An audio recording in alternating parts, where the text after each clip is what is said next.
Misteri kehilangan seorang budak kecil bernama Madeleine McCann. Breaking news for you this morning. We're just hearing that a search is underway for a 3-year-old British girl who's gone missing in the Algarve area of Portugal. Sampai hari ni masih tak ada lagi jawapan yang jelas apa yang berlaku dekat budak kecil ni guys. Dan kes ni sangat-sangat famous masa benda ni berlaku, sehingga kan liputan media terhadap kes ni jauh lebih besar berbanding liputan kes kematian Princess Diana. In 2007, 3-year-old Madeleine McCann vanished from her bedroom in her parents' holiday apartment in Portugal.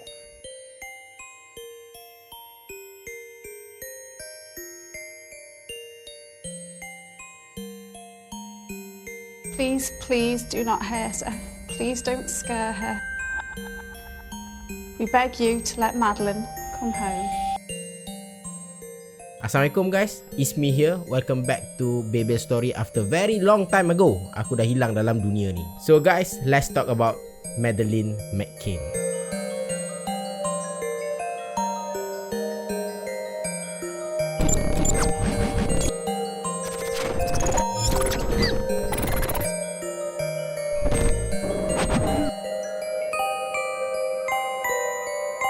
Madeleine McCann lahir pada 12 Mei 2003 dekat Leicester City, United Kingdom. Seorang budak perempuan yang sangat-sangat sweet kot. Parent dia nama Kate dan juga Gary McCann, dan diorang ni berdua adalah seorang doktor. Diorang berdua ni ada lagi dua anak bawah Madeleine McCann. Nama anak dia adalah Sean dan juga Emily. Sean dengan Emily ni adalah kembar guys. So based on their family profile, diorang ni adalah family yang daripada golongan berada. So diorang tak ada masalah kewangan, everything nampak okay. Diorang pun doktor, hidup pun dekat UK kot. Tapi guys, ada berlaku satu tragedi yang dah mengubah jalan cerita family ni guys. Pada 28 April 2007, family Madeleine McCann ni, ataupun senang kita panggil dia Maddie lah, diorang ni pergi bercuti dekat satu pulau yang bernama Praia da Luz. Praia da Luz ni adalah satu pulau dekat Portugal. Praia da Luz ni adalah satu kawasan pulau yang tak besar. Based on maklumat yang aku ada, population pulau Praia da Luz ni pada tahun 2011 sekitar 3,000 orang je. So korang boleh bayangkan macam mana kecilnya pulau ni. Family Maddie ni dia bukan pergi bercuti satu family saja tau. Dalam masa yang sama, Kate dengan juga Gary, iaitu parent diorang ni, parent Maddie, diorang invite 7 family lagi untuk join diorang punya vacation dekat Praia da Luz. Dan kesemua family ni adalah kenalan Kate dan juga Gary. Diorang check in dekat satu resort, dan resort tu dia agak eksklusif.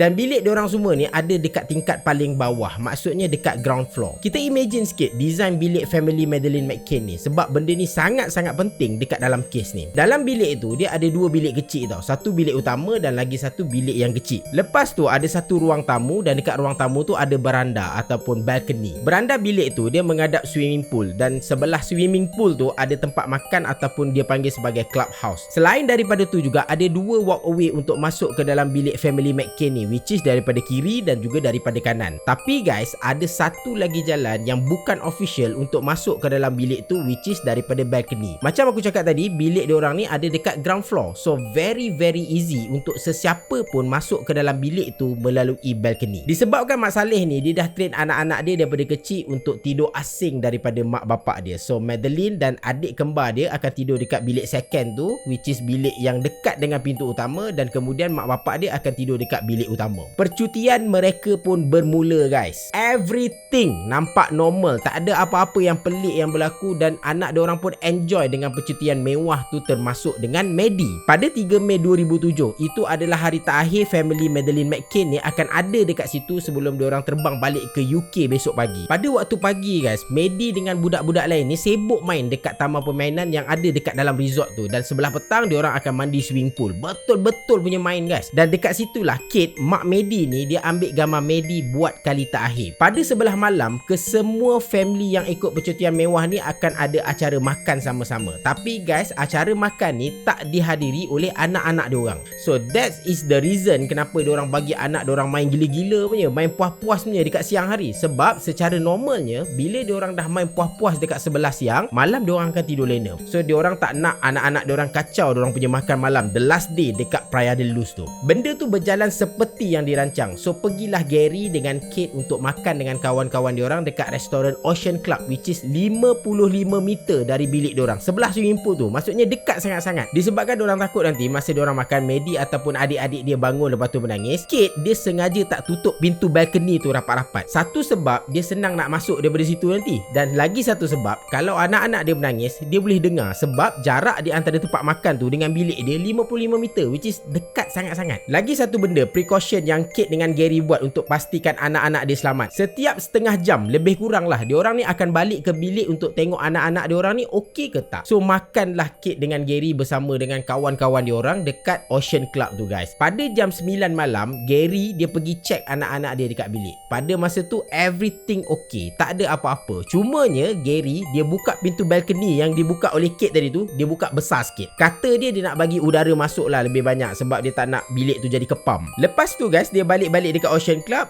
dan pada pukul 9.30 malam giliran Katie pula pergi check anak-anak dia. Tapi masa Katie nak pergi ni, ada kawan dia nama Matthew offer untuk tengokkan anak Katie sebab dia pun nak pergi tengok anak dia sekali. Masa Matthew pergi tu, dia nampak yang pintu balkoni tu terbuka lebih besar. Probably sebab Gary yang buka tadi. Dia tak dengar apa-apa yang mencurigakan, dia tak ada dengar budak nangis, dan kemudian dia balik ke restoran tu balik dan cakap dekat Katie everything okay, without dia check pun betul-betul adakah anak-anak Katie tu okey ke tak. Jam 10 malam Katie bangun daripada meja makan dan dia pergi check sendiri keadaan anak-anak dia guys. Tapi guys, bila dia masuk je dekat dalam bilik yang ada Maddie dengan adik-adik dia tidur tu, terkejut Katie bila dia tengok ada seorang anak dia hilang, which is Madeleine McCann. Dia cari dekat dalam bilik yang satu lagi, bilik dia, bilik utama, tapi dia tak jumpa pun Maddie. Dia cari dekat dalam kawasan bilik tu pun tak ada juga Madeleine McCann dekat dalam bilik tu. Masa ni Katie dah tak sedap hati. Dia terus pergi dekat restoran tu tadi dan dia bagi tahu benda ni dekat Gary. So dekat sinilah bermulanya episod yang mana kehilangan misteri Madeleine McCann.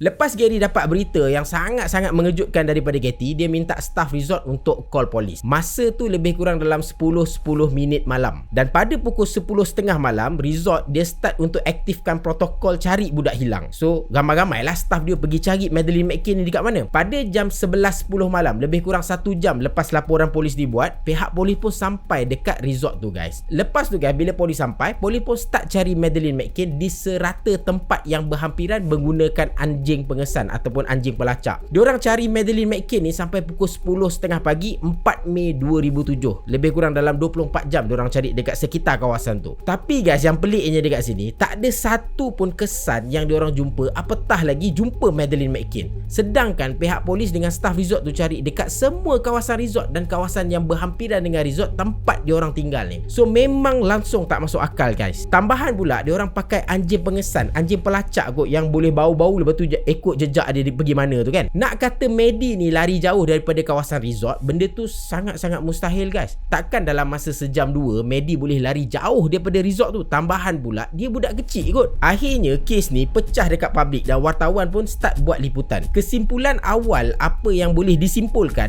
Madeleine McCann kena colik. Tapi kalau betul dia kena colik, macam mana pun colik tu boleh larikan Madeleine McCann tanpa dikesan? Because pihak polis tak jumpa satu pun petunjuk apa sebenarnya yang berlaku dekat Madeleine McCann. Diorang blank, diorang tak tahu apa-apa pun. Disebabkan oleh benda-benda semua ni berlaku, diorang tak ada apa-apa bukti, diorang langsung tak ada idea apa yang berlaku. Tambahan pula, coverage pihak media sangat-sangat besar terhadap kes ni pada waktu tu. Muncullah bermacam-macam teori pasal kes kehilangan Madeleine McCann. Dan ada di antara teori yang aku akan ceritakan nanti mengejutkan korang semua.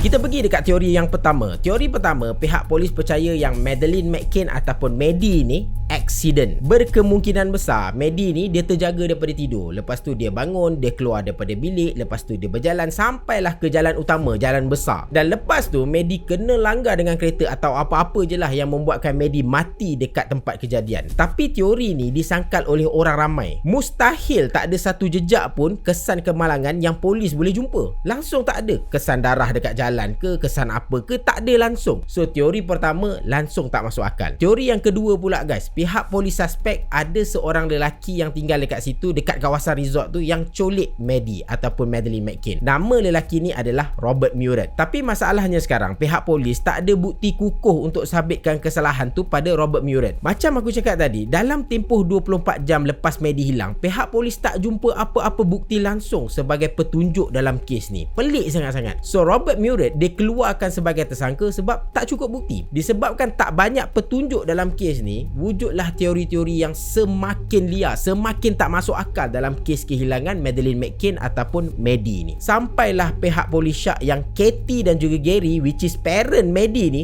terlibat dalam kes ni guys. Muncullah teori ketiga yang mana parent Maddie sendiri yang rancang anak dia hilang pada malam tu. Teori ni keluar 4 bulan lepas kes tu berlaku dekat resort. Maksudnya diorang dah balik ke UK dah pun. Pihak polis cakap yang Katie dengan Gary ada bagi ubat tidur dekat anak-anak dia termasuk Maddie, dan secara tak sengaja bagi overdose dekat Madeleine McCann. Dan akhirnya Madeleine McCann ataupun Maddie ni mati sebab overdose ubat tidur. Untuk tutup kes tu, Katie dan juga Gary sorok mayat anak dia dan buat macam anak dia kena colik guys. Benda ni dikuatkan lagi dengan jejak yang dijumpai oleh anjing pelacak tadi tu. Diorang jumpa kesan ataupun DNA Maddie dekat dua tempat. Yang pertama dekat dalam bilik, dekat atas sofa tu, dan yang kedua dekat dalam satu kereta Renault yang disewa oleh family McCann. Dan benda ni dijumpai 4 bulan lepas kes tu berjalan 4 bulan, bukan hari kejadian. So boleh jadi diorang dah buang mayat Maddie tu dekat mana-mana yang kita tak tahu pun. Tapi benda ni mustahil sangat-sangat sebab kedua-dua parent Maddie adalah doktor. So sangat-sangat tak masuk akal kalau boleh tersilap bagi dos ubat, walaupun kemungkinan tu ada guys. Dan logik kalau jumpa DNA Maddie dekat dalam kereta Renault tu, sebab of course and definitely Maddie pernah naik kereta tu guys.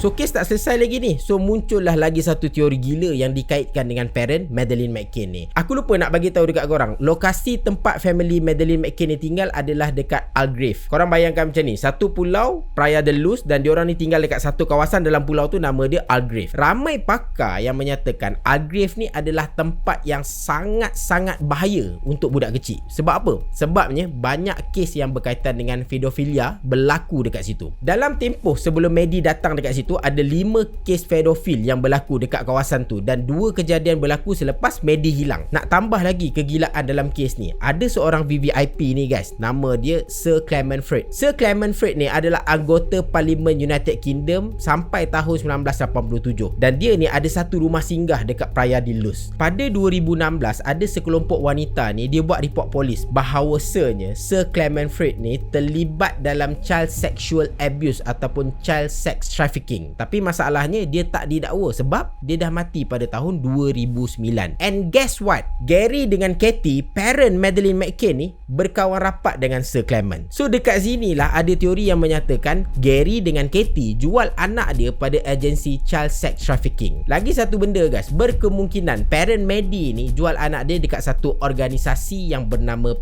Pizzagate. Pizzagate ni adalah satu organisasi yang berpangkalan dekat Amerika, dekat satu kedai pizza yang nama dia Comet Pimpong. Lagi tepat kalau aku cakap dekat Washington DC. Benda ni pecah pada tahun 2016. Orang kanan Hillary Clinton yang nama dia John Podesta. Email si John Podesta ni kena hack, dan bila email-email tu kena hack, keluarlah email-email yang dikatakan fishy berkenaan tentang pizza. So orang awam translate, berkemungkinan email tu bukan cerita pasal pizza tapi pasal budak-budak kecil. Dan tempat berkumpulnya para pedo-pedo ni adalah dekat restoran Comet Pimpong dekat Washington DC tu. So apa kaitannya Maddie dengan Pizzagate teori ni, Pizzagate punya organisasi ni? Pada tahun 2013, polis Britain ada keluarkan 2 sketsa suspek yang berkemungkinan colik Maddie, dan kedua-dua sketsa ni seakan-akan sama dengan muka John Podesta dan adik dia atau abang dia, aku tak tahulah, Tony Podesta. Tambahan pula guys, yang ni gila, masa Madeleine McCann hilang, kedua-dua adik-beradik Podesta ni ada dekat Portugal. Walau bagaimanapun, benda ni semua adalah teori tau, dan teori ni tak disahihkan oleh sesiapa pun. Sebabnya masa teori pasal Pizzagate ni keluar, masa ni dekat Amerika tengah berlangsung kempen pemilihan presiden di antara Donald Trump dan juga Hillary Clinton. So logik lah kalau isu-isu ataupun benda-benda bodoh macam ni keluar dekat publik sebab nak tarik undi mah. Actually guys, aku pernah cerita pasal Pizzagate teori ni guys. Detail aku cerita macam mana Pizzagate ni dikaitkan dengan child sex trafficking secara teori konspirasi, bukan secara data secara teori konspirasi. Siap, aku ada bagi tahu lagi satu video klip Justin Bieber ada bongkarkan tentang Pizzagate teori ni. Tapi malangnya guys, video tu dah kena take down dengan YouTube dan aku sendiri pun tak tahu kenapa video tu kena take down.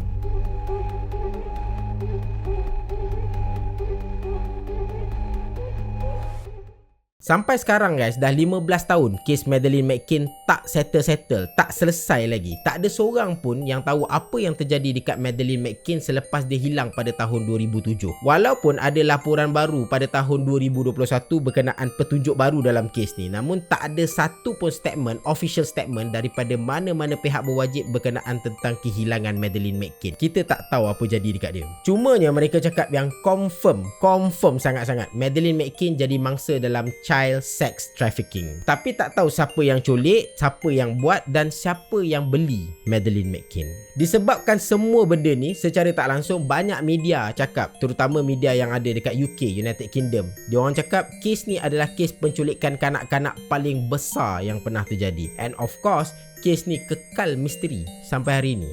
Kita tak tahu apa jadi dekat Madeleine McCann. Mati ke, hidup ke, apa ke. We don't have any idea guys. So guys, that's all. Thank you very much sebab korang stay tengok video ni sampai habis. Aku harap korang boleh dapat something daripada cerita Madeleine McCann. Maybe next time kita boleh sembang pasal topik yang lebih gempak kot. I see you at the next time.